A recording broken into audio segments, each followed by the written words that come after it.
Maratz Chayes says as follows, and I'll read it in Ashkenazic Hebrew because that's how he wrote it.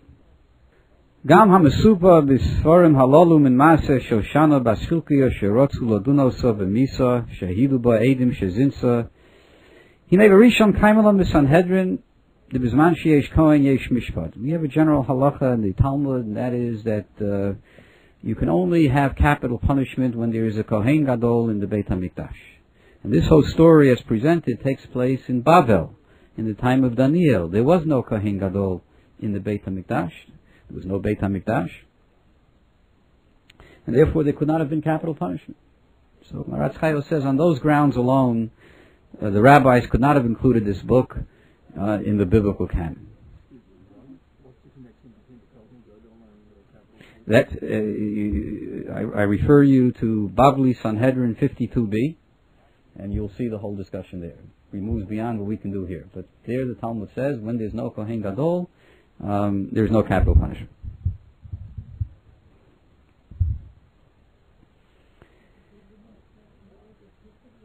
It may well. That's right. That's essentially what Maratz Chayos is basically claiming.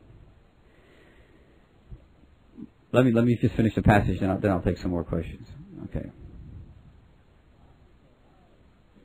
V'afim nomar the Daniel hamuskar enenu Daniel ish chamudos. You might claim that the Daniel in the book of Susanna is not to be identified with, and that would be a simple answer. Then maybe this is a different Daniel who lived in Bayis Sheni times when there was a Kohen Gadol. Even if you claim it's a different Daniel,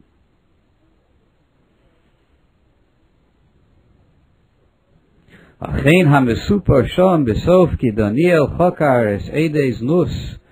V'huchshu zeba zeb chakiro ze'amar shenivla tachas Allah v'ze'amar shenivla tachas alon v'nemar sham ki osu la'edim kamishpat haTorah d'siv v'asisem lo kasher zamam hinei zeh lehefech mikabalasenu d'rak hechidu huzmu ha'edim v'hamase yechol lios emes m'kaimim din hazoma avol b'chishu ha'achronim es ha'rishonim ein la'edim mishpat moves.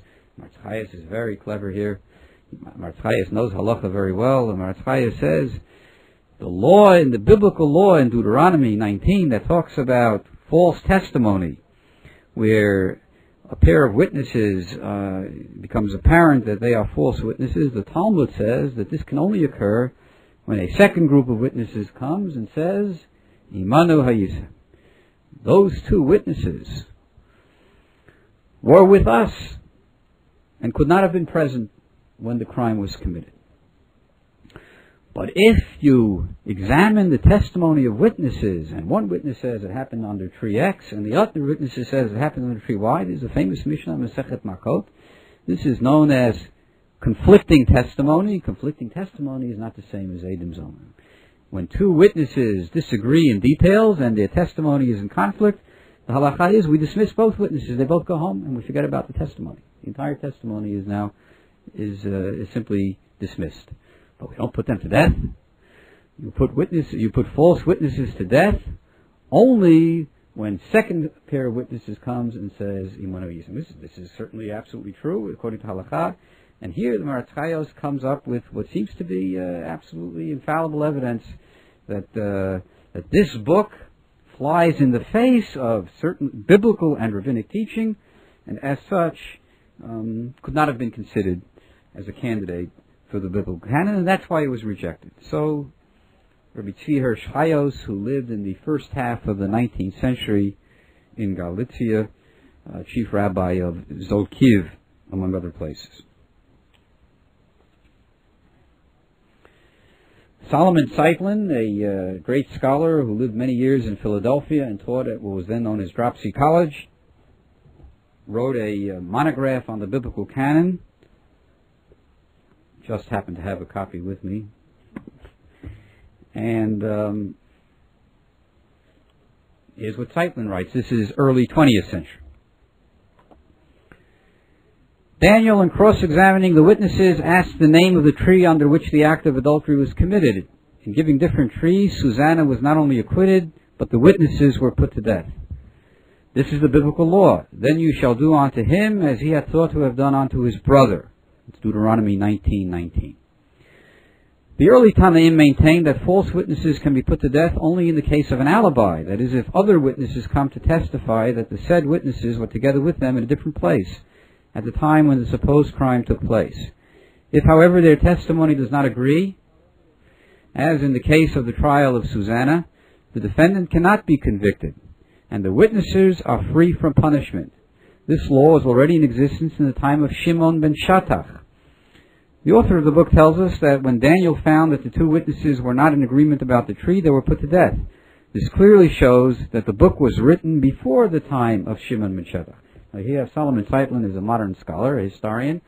He has to make sense out of all these conflicting passages, so he says that the rabbinic interpretation can only be dated as early as Shimon ben Shattach.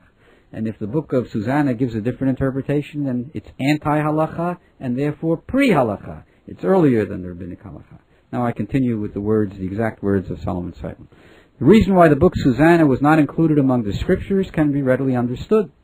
For the halacha recorded in Susanna is early halacha, and did not agree with the halacha which existed in the year 65, that is 65 of the Common Era. Solomon Zeitlin believes that the biblical canon was closed and canonized as we have it in the year 65. That is, the writings, the Ketuvim, were canonized in the year 65. This was sufficient reason for excluding this book from the scriptures, just as the book of Tobit was excluded. Okay. So, essentially, he's taken the Maratz Chayes. Doesn't mention Maratz Chayes' name, but without doubt, he knew the Maratz Chayes by heart and incorporated it and gave it a certain spin to fit in with his historical interpretation. One of the standard reference works that's used to this day in all colleges is called the Interpreter's Dictionary of the Bible. I'm holding one volume from that dictionary in my hands. In the Interpreter's Dictionary of the Bible, under the entry Susanna, we read, one short paragraph is all that I'll read here.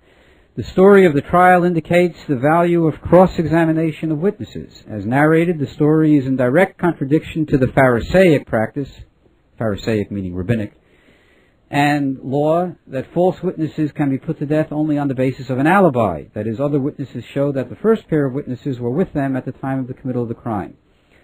They were not at the scene of the crime and therefore have given false testimony. Thus, the book of Susanna depicts only a contradiction of witness in fact, and not in matter of time. Because of this contradiction to Pharisaic accepted law, the book was not included in the biblical canon. So the Maratz Chayes, and what's repeated by Zeitlin, is now canonized in the Interpreter's Dictionary of the Bible. And I can bring many more witnesses, but one more will suffice. I have the Anchor Bible with me. The Anchor Bible is a major modern publication of the Bible with the results of modern Bible scholarship on every biblical book. It has the Old Testament, the New Testament, and the books of the Apocrypha. So I'm holding the books of the Apocrypha known as Daniel, Esther, and Jeremiah, the additions. That is, in the Apocrypha there are additions to Sefer Daniel, Sefer Megillat Esther, and Sefer Yirmiyahu, and all those additions which are in the Apocrypha are gathered together in this volume of the Anchor Bible, with an introduction and commentary by Carrie Moore. And so this includes, of course, Susanna. Susanna is one of the apocryphal additions to the book of Daniel. In Greek texts of Daniel, in the Greek version of Daniel, in the Septuagint, the book of Susanna is incorporated in Sefer Daniel. It's part of Sefer Daniel.